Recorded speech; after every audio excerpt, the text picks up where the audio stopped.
আর খেতে ভালো লাগছে না, তাহলে এইভাবে রান্নাটা করে খেয়ে দেখুন। রুটি হোক বা ভাত, আঙুল চেটে খাবেন। সস্তায় কিনে প্রতিদিন খেতে চাইবেন যদি এইভাবে রান্না করেন।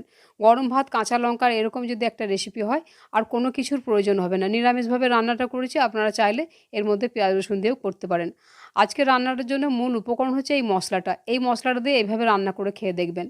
কম আছে ১ বাটি বাদাম আমি নাড়াচাড়া করে ভেজে নেব। এতগুলো বাদাম আমার লাগবে না, আমি ভেজে রেখে দিচ্ছি। সামান্য পরিমাণে একটু বাদাম হাত দিয়ে এভাবে খোসাটাকে ছাড়িয়ে নিচ্ছি। একটু খোসা থাকলেও কোনো অসুবিধা নেই।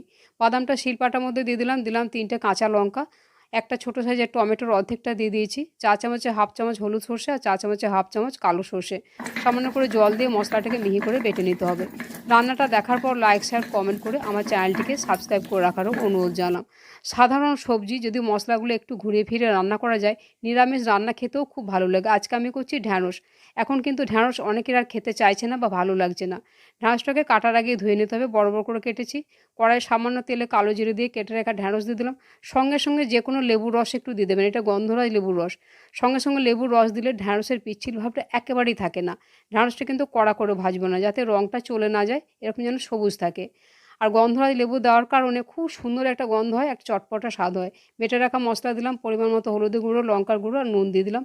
মশলাটাকে কম আঁচে ভালো করে কষাতে হবে, কারণ এর মধ্যে বাদাম দেওয়া আছে। প্রয়োজন হলে একটু করে জল দিয়ে ভালো করে কষিয়ে নিতে হবে। ঢ্যাঁড়সের রঙটা যেন সবুজ থাকে, তাহলে দেখতেও ভালো লাগবে, খেতেও ভালো লাগবে। ভালো করে এটাকে কষিয়ে নিয়েছি। সামান্য পরিমাণে একটু গরম জল দিয়ে দিলাম। গরম জল দেওয়ার পর একবার নাড়াচাড়া করে দিলাম ভালো করে। নাড়াচাড়া করে দেওয়ার পর ২ টো চেরা কাঁচা লঙ্কা দিয়ে এটাকে ৩ থেকে ৪ মিনিটের জন্য ঢাকা দিয়ে দেবো।